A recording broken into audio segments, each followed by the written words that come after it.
You may think that Starbucks, the world's largest coffee chain, would have a strong presence in the country that inspired its founder and its products. But you'd be wrong. In fact, Starbucks only opened its first store in Italy in 2018 after decades of hesitation and resistance. Why is that? What makes Italy such a challenging market for Starbucks? And how did Starbucks manage to finally enter the land of espresso and cappuccino? To answer these questions, we need to go back to the origins of both Italian coffee culture and Starbucks itself.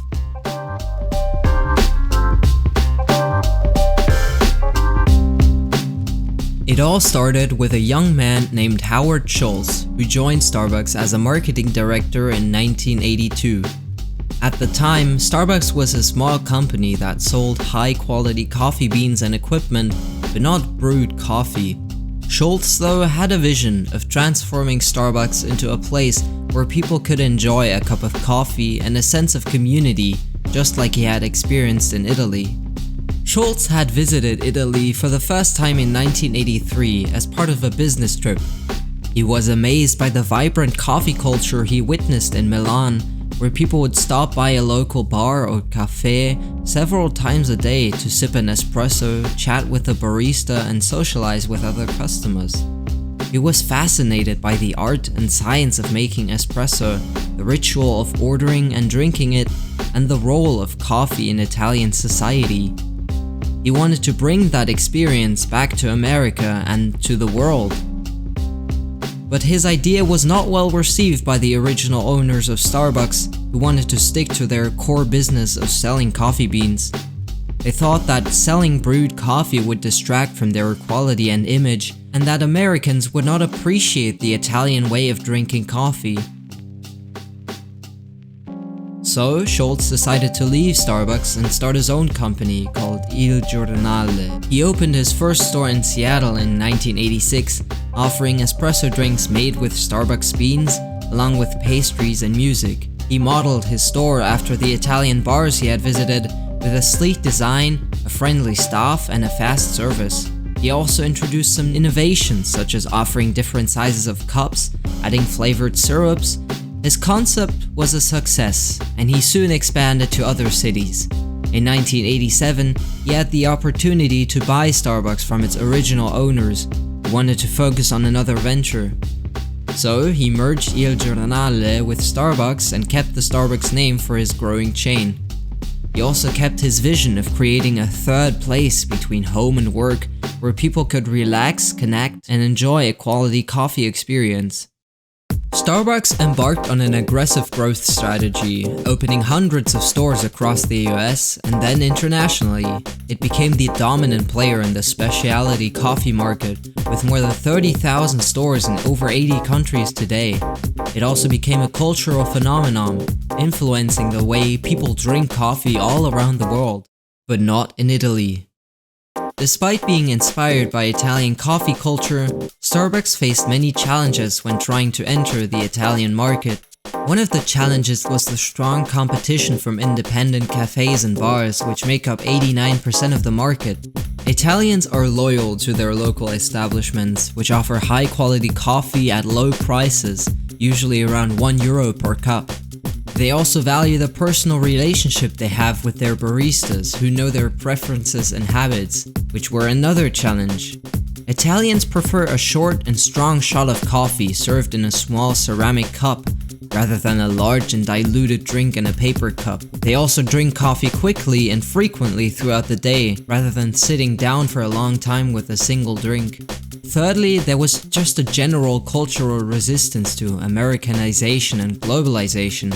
Many Italians see Starbucks as a symbol of American imperialism and homogenization, which threatens their identity and tradition. They are proud of their coffee heritage and expertise, which they consider superior to any other countries.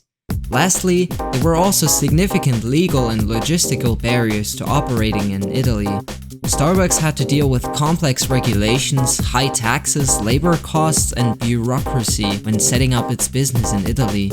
It also had to find suitable locations for its stores, which are larger than typical Italian cafes and bars. Supply was also an issue. Starbucks had to source its coffee beans from local suppliers who have strict quality standards and certifications. This explains why Starbucks took so long to open its first store in Italy, and why it chose a different approach than its usual one. Instead of opening a regular Starbucks store, it opened a 25,000 square foot roastery in Milan in 2018. The roastery is supposed to be a showcase of Starbucks' coffee expertise and innovation. It also features a bakery, a cocktail bar, and an interactive area where customers can learn about the history and art of coffee. The roastery was designed to appeal to both Italians and tourists, but mostly just tourists, and also as a way for Starbucks to pay homage to the city and the country that inspired its founder and its products. As Schultz said in a press release, "Our intention for this project has always been to demonstrate our respect and gratitude to the city of Milan, which has so greatly inspired Starbucks over the years." So, how did Italians react to the opening of the Milan roastery? Well, the reactions were mixed. Some Italians were curious or excited about the new store, and they lined up for hours to get inside. Some Italians, though, were angry about the new store. Some even set fire to the palm trees in front of the roastery. Overall, though, the roastery was well received by customers who appreciated its diversity and novelty.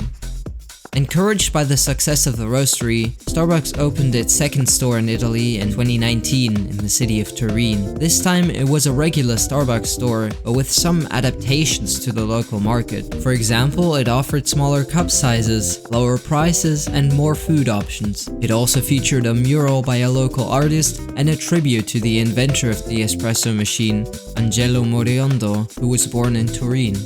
Starbucks plans to open more stores in Italy in the future, focusing on major cities and tourist destinations. It hopes to gradually win over Italian customers by offering them a different but complementary coffee experience to their traditional one. It also hopes to learn from coffee culture and use it as a source of inspiration for its global business. Starbucks' entry into Italy is a remarkable story of passion, vision, and adaptation. It shows how a company can overcome challenges and seize opportunities in a new market by respecting its culture and history while offering its own value proposition. It also shows how a company can stay true to its roots and mission while evolving and innovating to meet changing customer needs and preferences. That said, many Italians still stay far away from a Starbucks. Thank you for watching this video on why Starbucks isn't popular in Italy. If you enjoyed it, please like, share, and subscribe for more content like this. And let me know in the comments what you think about Starbucks' strategy in Italy. Do you think it will succeed or fail? What do you prefer, Italian coffee or Starbucks coffee? I'd love to hear from you. See you next time.